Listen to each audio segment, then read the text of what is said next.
Ang dahilan ng pagkagusto ni David Licauco sa babaeng ito, ano ito ating alamin.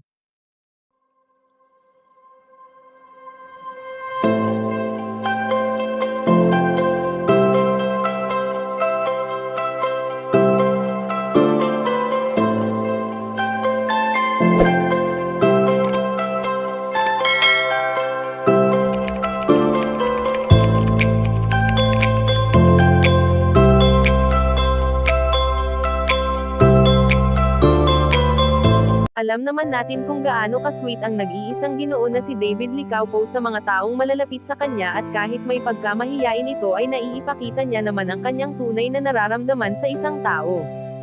Bagamat single ngayon ang binata at hindi pa muling pumapasok sa panibagong relasyon, ay sigaw naman ng karamihan na sana ay sa susunod ay sila naman ng babaeng kanyang katambal ang magkatuluyan. Hindi naman lingid sa ating kaalaman na sinusunod ni Ginoo David at binibini Barbie ang kasabihan na 3-month rule kung kailan lang dapat muling pumasok sa isang relasyon ang bagong kahihiwalay pa lang sa dating kasintahan.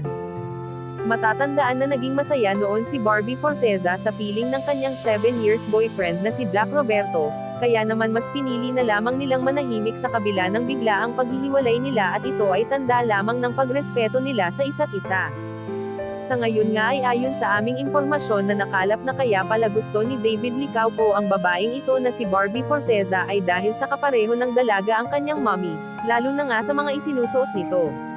Makikita sa mga larawan ang pagkakahintulad ng dalawa, kaya naman hindi mahirap para kay David Licauco ang mahalin ang kanyang binibini ng higit pa sa pagiging magkatrabaho nila.